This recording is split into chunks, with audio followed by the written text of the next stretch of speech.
You know, I've been a faculty member here for 21 years, and during that time, I've had the good fortune to be involved in a lot of important experiments, to teach some really challenging courses.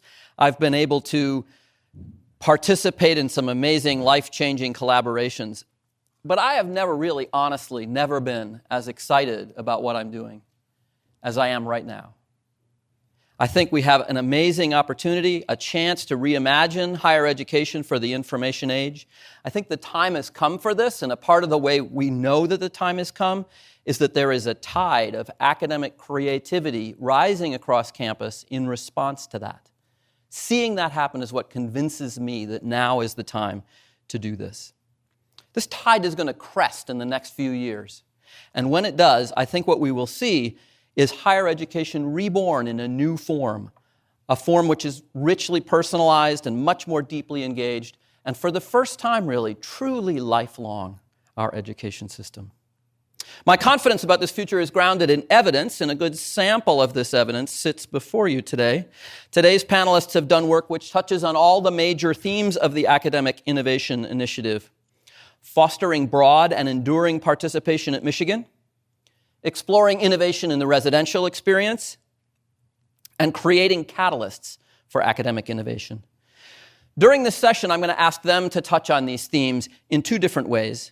First, I would like each of them to describe for you some of the creative work that they've already begun.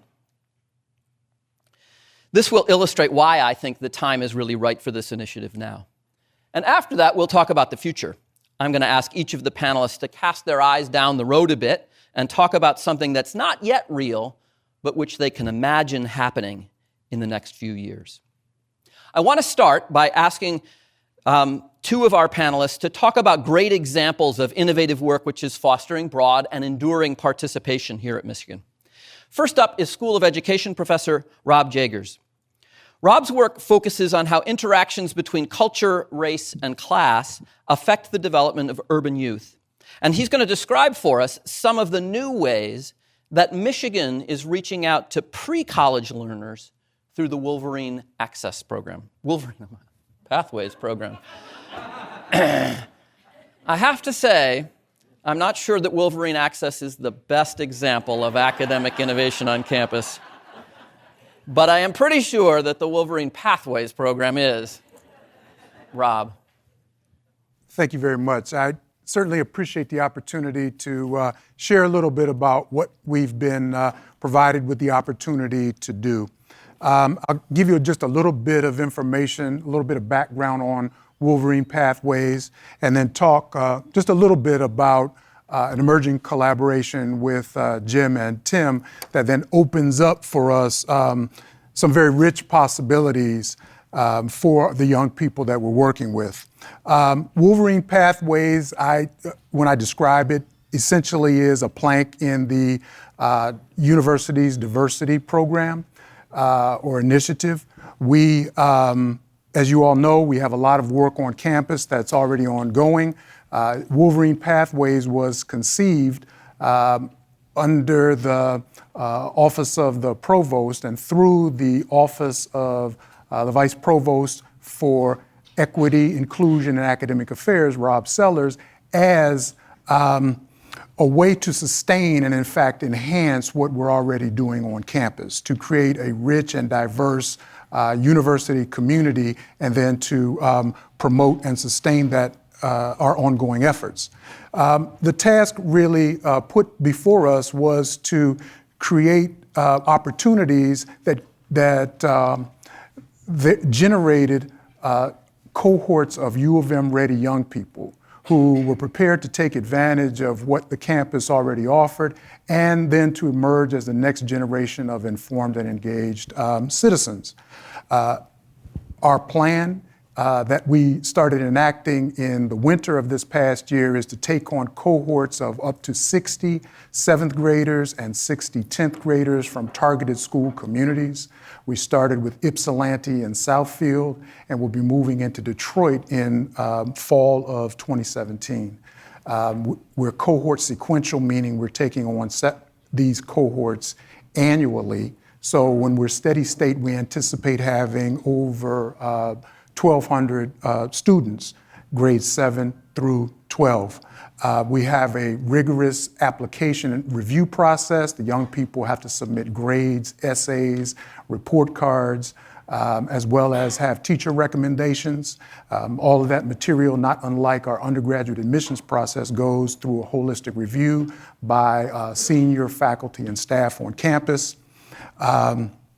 And successful completion of our program, and I'll talk a little bit about the curriculum in a moment, successful completion of our program, application to the University of Michigan and admission to the University of Michigan can earn a young person a full tuition scholarship. From a curriculum perspective, we use inquiry-based or project-based learning opportunities, so it's really hands-on and aimed primarily at helping young people understand how the content is germane to their lived experiences. We take up the big questions that the university does. We do so via a couple of in-house curriculum committees, science, math, English language arts, and through on-campus partnerships. And so part of what we've been doing over the past year is reaching out to people in engineering, School of Information, all across campus to try to find partnerships that would help us further advance and expose the young people to what is going on campus. As part of that process, I've had the opportunity to talk with Tim and Jim about ways in which we can make available to our young people some of the outstanding MOOCs that already exist, as well as the e-coaching technology that was described earlier. In the fall of next year, the anticipated plan is to make available developmentally appropriate quantitative reasoning, critical thinking, and sustainability thinking modules that have been developed by our faculty. We'll do PD for our teachers, and so it will be scaffolded and made developmentally appropriate. And we will also include the e-coaching tool that was referred to earlier. We feel that these kinds of partnerships and this kind of work allows us to have a broader reach as well as depth and to address the capacity issues that you can imagine we have with taking on these numbers of young people across so many very varied settings. Thank you. All right. Thank you, Rob.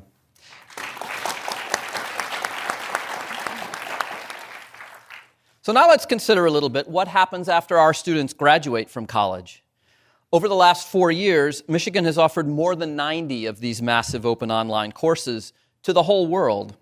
These MOOCs have enrolled, as you just heard, more than 5 million individuals from nearly every country on the planet. I'm not quite sure about North Korea. The emergence of something this large, this fast, is a sign of the way new opportunities have been made available in a connected world. 5 million learners have signed up for these MOOCs. We have not had even 1 million students complete a degree at Michigan.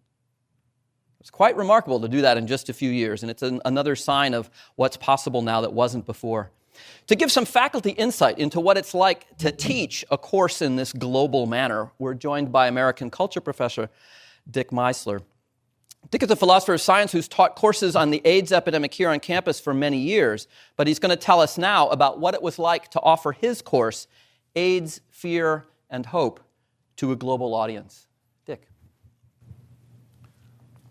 Kazakhstan, that's not in North Korea. I'm an associate professor in the epidemiology department of Kazakh National Medical University in Almaty City. Thank you for your interesting lectures, classes, interviews, and quizzes. I try to use all my new HIV knowledge in my professional activities. Australia. One day a friend asked me if I would ever date an HIV positive person. I wasn't sure, but my instinct was no. We started talking about how you can get HIV and realized that we really didn't know. So we asked some friends, and nobody knew. My friends are all university educated and in their late 20s. I found your course. I enjoyed it and enjoyed hearing from so many different experts. I'm studying to be a registered nurse at the University of Melbourne in Australia, and I am certain that what I have learned from this course will help me in my career. As you suggested, I have researched AIDS testing, patient services, and prevalence in different parts of Australia, and now know more about the disease in my own country. I really want to thank you for offering this course on an international platform. Indonesia.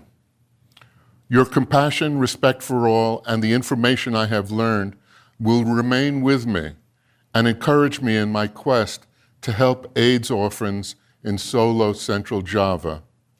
I love that you touched on the arts, as I am an artist and doing a project on the face of HIV/AIDS in Indonesia. Muslim grandmother, modern young Catholic mom of a baby also HIV positive, a school child wearing a backpack, an orphaned baby, transgender person, etc. Mexico City. Your course is clear and easy to understand and gives us so much information concerning this important topic that I personally will be using every time I see another HIV/AIDS patient. Actually, I'm responsible for the cholera and HIV/AIDS STD programs where I work, so this course has been really helpful for me and the program. Dr. Cesar. Filipino nurse working in the United Arab Emirates. My name is Jennifer and I'm a nurse. I am an expat in the UAE. I took the course because I have always known about AIDS, but I am never sure the information I have is still relevant. I want to be confident enough to talk about AIDS to people, especially my countrymen, the Filipino people. HIV/AIDS cases are rising in my country, and most people don't know what AIDS is. A reason is the stigma. Talking about it in public is still considered taboo. Can you imagine how outrageous that is? I was going to read two more, but I know that I'm using up my time. One was a Pakistani student in biochemistry. The other one was a UN program coordinator, someplace that wasn't identified. I don't know where she's from. What did I learn from creating this MOOC and reading the comments of our students? I learned that education can happen without most of the things we usually think of as necessities: tuition, admissions, credits, degrees, a campus, classrooms. I saw, not for the first time, that self-motivation trumps coercion. I learned that the utopian rhetoric that surrounds new technologies can sometimes be true. Along the way, I learned that our digital educational technology professionals are technically superb and personally supportive, and those folks are in this room behind the cameras. I'm eternally grateful to them. I learned that sophisticated things like attitude change and the reevaluation of values can occur in settings that do not involve face-to-face contact with learners. I learned that people can get new perspectives on their own societies. I learned that the new technologies demand steep learning curves and that the learners out there are tolerant and forgiving and will meet you more than halfway. More when I get my next chance. Great. Thank you, Dick. So these two projects, Wolverine Pathways and Massive Open Online Courses, illustrate some of the emerging ways, really new ways, in which we have opportunities to connect with people both before they would come to campus and long after they would leave, pre-college and lifelong learners. During its first 200 years, the University of Michigan has continually explored innovation in the residential experience. We've added new schools and colleges, created living learning communities. We've pioneered courses that foster community engagement, much more. It's one of the things that we've always done. That work really continues today, and I think particularly as we rethink the boundaries of the campus and of what a classroom experience is. One nice example of that is the ways in which we can connect students doing authentic activities with global audiences. And an excellent example of this is provided by the 19th Century Acts project led by Professor Anita Gonzalez of the School of Music, Theater, and Dance. This project emerged from her own research work leading the Global Theater and Ethnic Studies minor in both SMTD and LS&A. Anita, please tell us. Thank you. My name is Anita Gonzalez, as he said, and I teach theater history and performance here at the university. I'm really grateful to see so many of my collaborators out here in the audience today. I've always dreamed of visualizing 19th century acting so it would look as dynamic as it does on Google or YouTube. Imagine if you could see images of the African-American buck dancer Juba performing his act as easily as you can Google and see Will Smith in action. And here at the University of Michigan, I was able to do just that.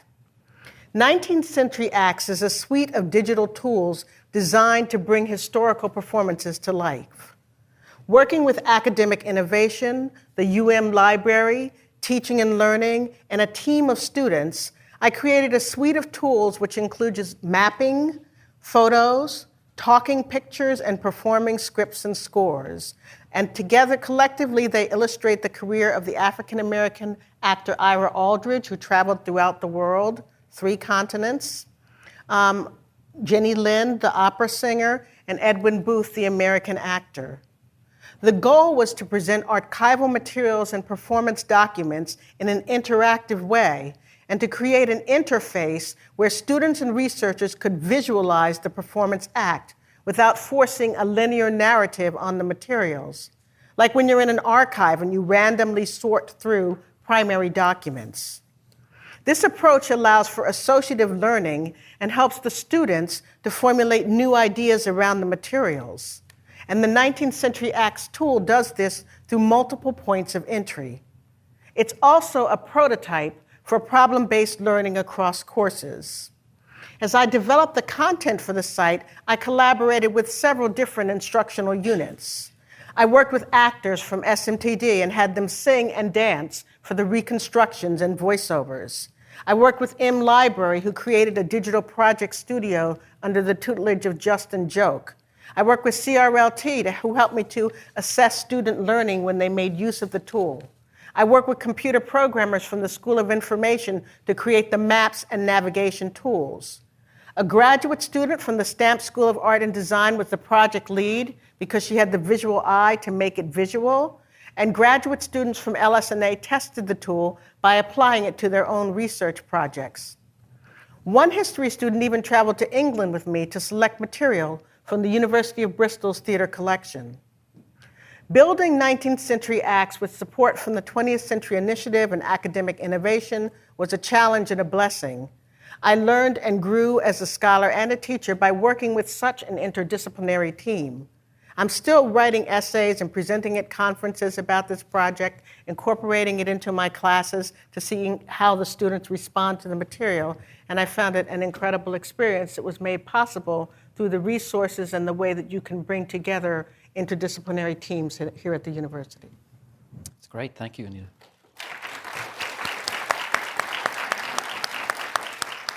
I think this is a wonderful example of the way we build on the strengths of the University of Michigan by bringing together people across different disciplines. The way in which this project demonstrates to the students that they have skills to bring to every one of these projects is extremely powerful. And it's something that I am sure we will see more in the future. Now, when we talk about something as ambitious as the rebirth of higher education for a new century, sensible skeptics will emerge. It's not hard to make a long list of familiar reasons why this rebirth will never happen. But here, too, things are changing. There are new systems and structures which are emerging on campus that actually favor experimentation and innovation rather than resisting those things. One example is this Office of Academic Innovation, a campus-wide creative experimentation zone that is charged with carrying out this initiative. To give an example of how this office, AI, is supporting change, I want to ask Ford School of Public Policy professor Liz Gerber, an expert on the sausage making that characterizes the political process, to describe her policymaker project. Thank you, Tim. I'm excited to introduce all of you to Policymaker. a software platform for creating, implementing, and participating in role-playing simulations in the classroom. I am a huge fan of role-playing simulations. In my own public policy classrooms, they're extremely helpful in helping students understand the challenges of collective decision-making when people disagree. That's all the time. So in a simulation, you set up a scenario, a hypothetical situation, and assign learners to take on different roles. Learners then work through a set of structured interactions from the perspective of someone different than themselves. And the magic of a simulation comes when you watch learners put aside their own identities, their own views and perceptions and assumptions and biases, and take on the perspective of somebody else. And by reconciling their own personal perspectives with the ones with which they've been assigned, and with those of the other participants as well, learners grapple with difference and diversity firsthand and in real time. And it's pretty amazing when you see a learner come to terms with the idea that reasonable people can disagree on a single problem. That there are often, always multiple good ways to address a problem. And that working with people who are different from you can lead to very different outcomes and sometimes better outcomes than working alone or with people who are very similar to you. It is really powerful stuff, magic. But the problem for many instructors is that running simulations in the classroom can be a risky proposition. It takes a great deal of effort, care, skill, and luck to set up a simulation scenario that actually captures the dynamics that you intend to capture. And you don't know if you've done it right until you run the simulation. And a bad simulation that fails to engage the learners and demonstrate the intended concepts can be painful, frustrating, disappointing, and embarrassing. And instructors are often understandably reluctant to take precious classroom time to take on that kind of a risk. So I started thinking about ways to use technology and innovation to make the power of simulations accessible to more instructors and more learners. And about a year ago, I began partnering with the folks at what is now the Office of Academic Innovation to develop a software platform that we call, as you heard, Policymaker, to support role-playing simulations in the classroom. Policymaker is a platform with 3 sets of functionalities. The first is an authoring function that allows authors to develop customized simulations for their classrooms and other learning environments from templates, from pre-made content, and from step-by-step instructions and tips. This removes much of the risk and uncertainty by providing instructors with tried and true methods and formats for creating their simulations. The second functionality is a facilitator function. Here, the instructor or facilitator can interact with participants in a simulation in lots of different ways in real time, feeding them information, helping them navigate the simulation process, making real-time adjustments to make sure everything goes as hoped in the simulation. And then finally, Policymaker has a participant function that supports learners who are involved in the simulation by enhancing their face-to-face interactions. They can create their personas, send messages, communicate on a common, coherent information environment. They can share materials, form coalitions, whatever specific things that your simulation demands.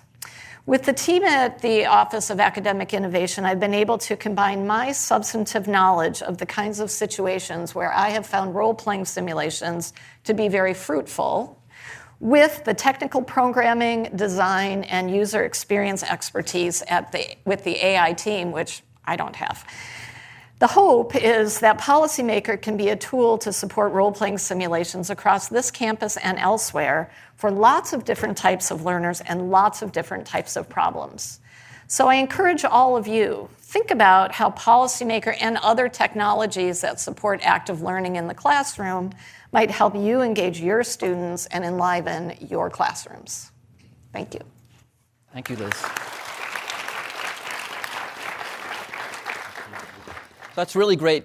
We have several examples of here about the ways in which bringing together things across the Michigan campus are making this academic innovation possible.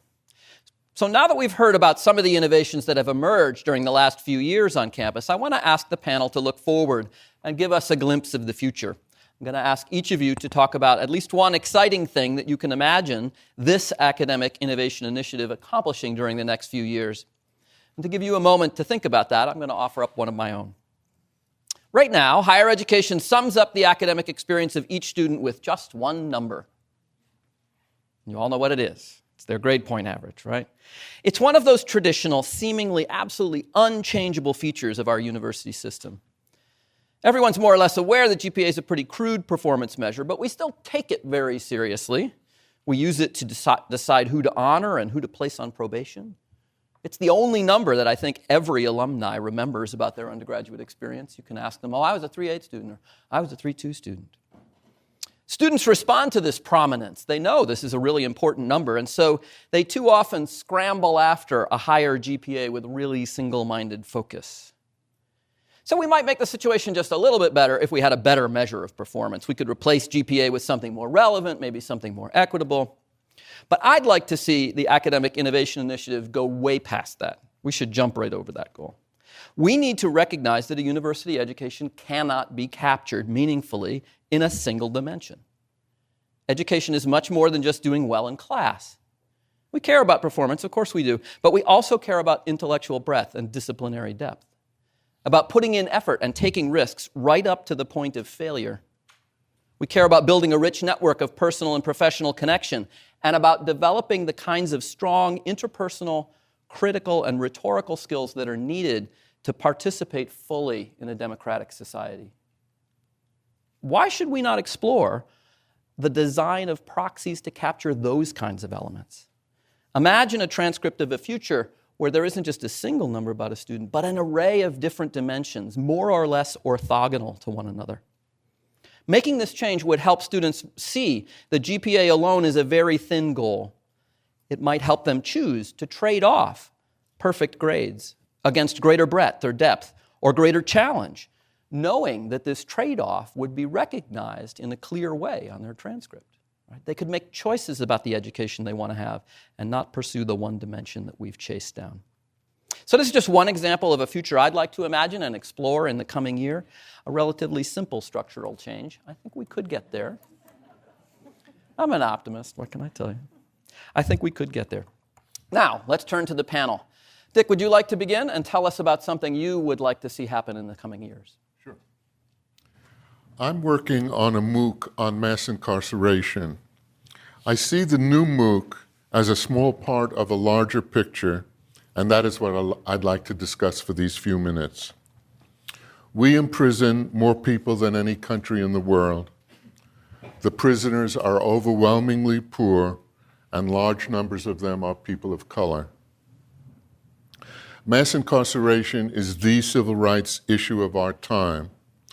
It will simply not be possible to deal with the other continuing issues while our oppressed communities are fractured by the absence of thousands of key individuals.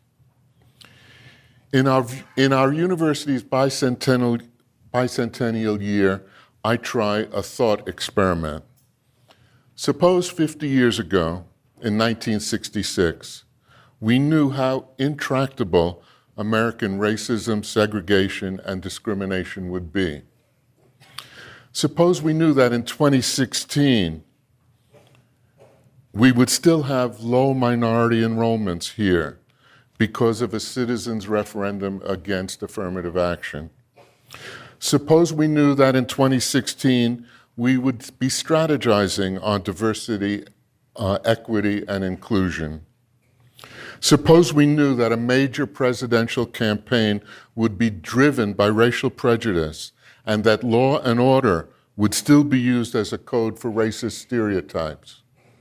Suppose we knew that so many of people of color would be incarcerated, housing in America would still be so segregated, the racial gap in median income would have persisted so long, the education of minority people would still be so poor, and voting rights would still be contested.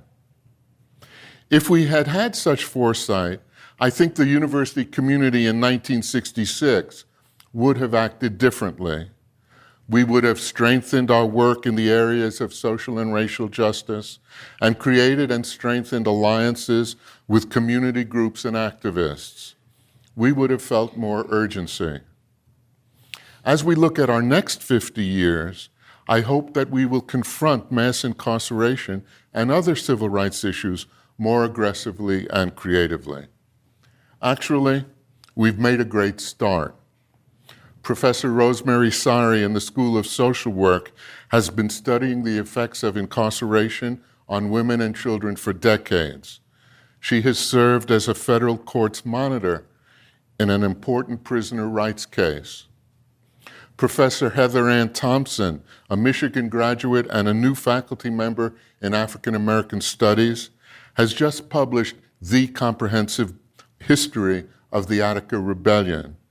She served on the Blue Ribbon panel of the National Academy of Sciences' definitive study of mass incarceration. Another new faculty member, Dr. Deborah Pinels, is a forensic psychiatrist with an appointment both in our medical school and in the Michigan Department of Corrections in a major policy position. Professor Buzz Alexander in English has created, developed, and written about the groundbreaking Prison Creative Arts Program.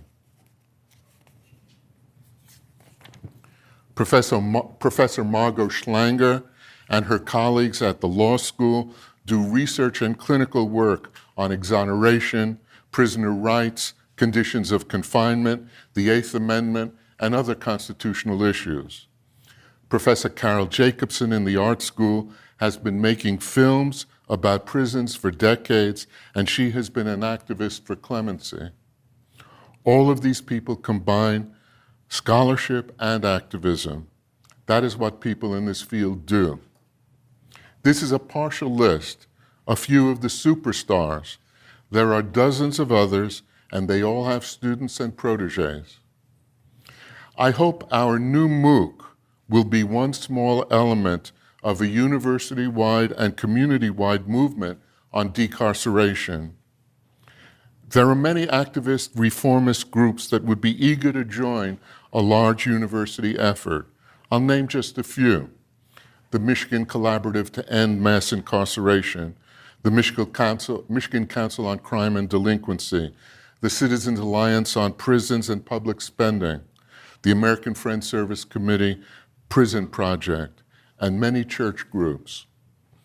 I hope the university will create an institute or other structure to bring together campus and community people to focus on these issues. We will compete nationally for resources and disperse them. Research grants, innovative teaching programs, art programs, conferences, alliances, so that the university can help educate prisoners, guards, policemen, policymakers, and citizens. We will collaborate on re-entry programs for prisoners and welcome them as students. By bringing scholarship, research, artistic creation, and activism together, we will amplify the effectiveness of all of them. Many of us will work at the grassroots to achieve these goals. We will also look to our leaders for both guidance and help. Leaders like the president and provost who brought us together today, and I'm happy to see they're still here. Maybe in 2066, we won't regret our inaction. Great, thank you. A vivid picture of the ways in which academic innovation can affect the entire nation. Liz, how about you? That's a hard act to follow. I won't try.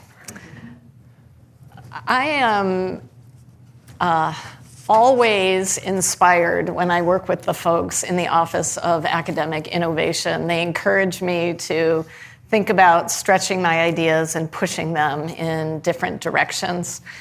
One of the things that has been so exciting in the last year in which I've been interacting with them is to see many of the other technologies that are being developed, including, for example, Richard's MOOCs, which are amazing. Okay.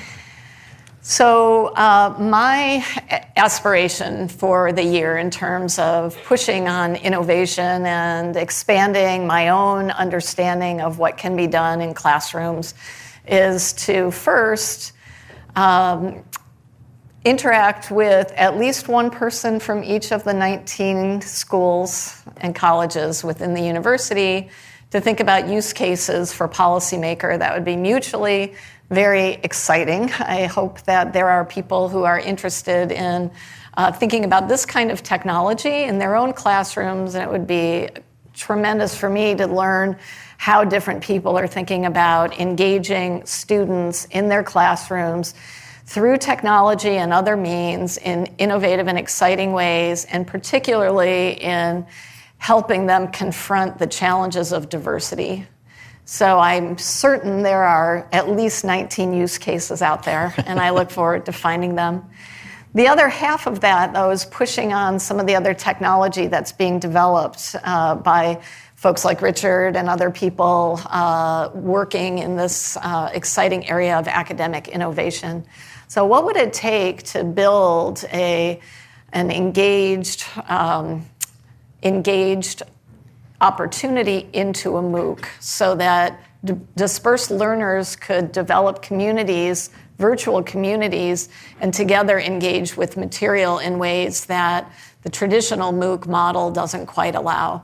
It's a little bit different of a use of a policymaker-like platform, but I do believe there are tremendous opportunities to create interactions between learners in ways that will enhance both their own experiences and allow us to develop more exciting, more interesting, and ultimately more valuable content for those courses as well.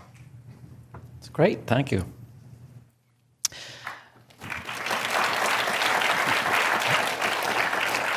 Anita, how about you? So there's a theme of arts and activism going on at the table here, and I'm interested in this next few years. He mentioned I run a global theater and ethnic studies program, but one of the reasons I do that is because theatrical activities in many other countries around the world engage in social activism. And so I'm interested in creating a kind of a course or a program where students from the University of Michigan could interact with theater practitioners in other parts of the world in either a real-time system, but also augmented with informational studies about how they create theatrical works and how they respond to world problems at various sites around the world using the vehicle of theater. That would be mine. Fantastic. Thanks. And Rob. Thank you. I guess the first thing would be to follow up with each of you to figure out how we can partner to make some of this happen for Wolverine Pathway students, families, and community stakeholders. And I'm very sincere about that because my adventure with Wolverine Pathways has brought me in touch with colleagues across campus who are doing outstanding work. And so I'm very sincere about that offer and look forward to figuring out concrete next steps with each of you. So with that being said, our interest is really trying to think about making these kinds of opportunities developmentally appropriate for middle and high school students, and how to get those students in collaboration with more faculty, more graduate students, more undergraduates to deal with some of these very concrete issues that have been raised here. We also think very seriously and are very excited about the e-coaching opportunity, and we want to figure out how to extend that further. I have in mind, based on what I'm learning here about MOOCs, et cetera, is thinking about developing a module using the MOOC platform to focus on youth and developmental context, which then would allow young people to think critically about themselves and in context and systematically research and help guide the ways in which other folks, socializing agents, contribute to their healthy development or not. and then take action around those issues. It's essentially a youth participatory action research model that my colleague Katie employs so very well out of School of Social Work, but then disseminating that idea more broadly via this platform. The other piece that I'll mention is that our model has our 12th graders doing capstone projects. And those capstone projects are really mini dissertations or master's theses that can be small group or individualized. And so the kinds of opportunities that were shared here would be ideal for these small groups of students to work on independently, not unlike graduate students do, with the support of a group like this as a committee.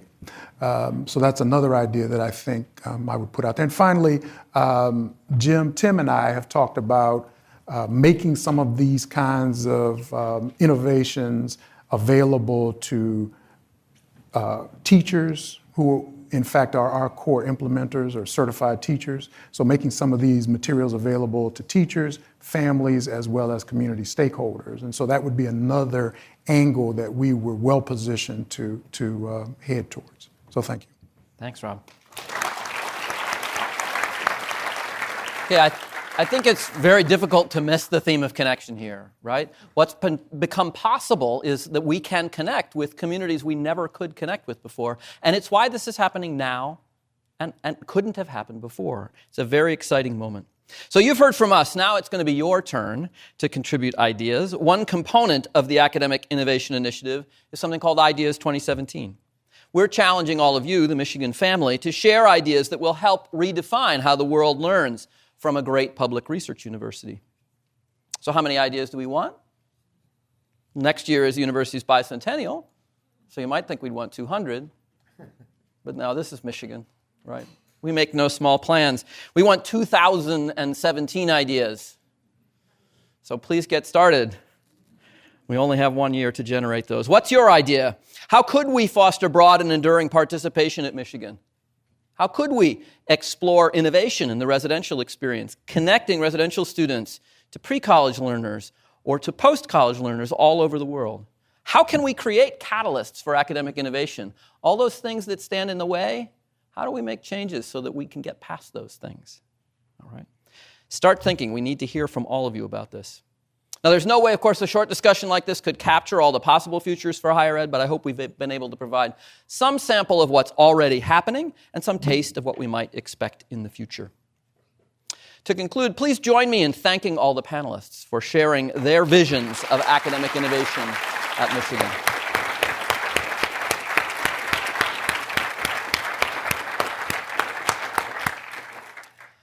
All right, it's now my pleasure to introduce our next speaker. You guys can go and sit if you like. Our Provost and Executive Vice President for Academic Affairs, Martha Pollack. Provost Pollack has played an especially important role in this academic innovation initiative at Michigan, in part because of her deep understanding of the information age. An expert on artificial intelligence, Provost Pollack was for a time the Dean of our School of Information as well. She's been a really tireless supporter and advocate for efforts to rethink education for Michigan's third century. In 2011, she supported the launch of a learning analytics task force, which helped Michigan to advance to national leadership in using data to understand and improve teaching and learning. In 2012, she was at the table when Michigan became one of the 4 founding institutions of Coursera, and wisely chose to give faculty members the freedom to explore this space with almost no constraint. So we had the opportunity to figure out what should happen in this space. All right. In 2013, she brought Vice Provost Hilton back to campus and launched what has become the Office of Academic Innovation. Throughout this process, Provost Pollack has sought and supported faculty leadership, allowing this initiative to emerge naturally from the campus. And for all of this, I would like to express my personal thanks. Please join me in welcoming Provost Pollack to the stage.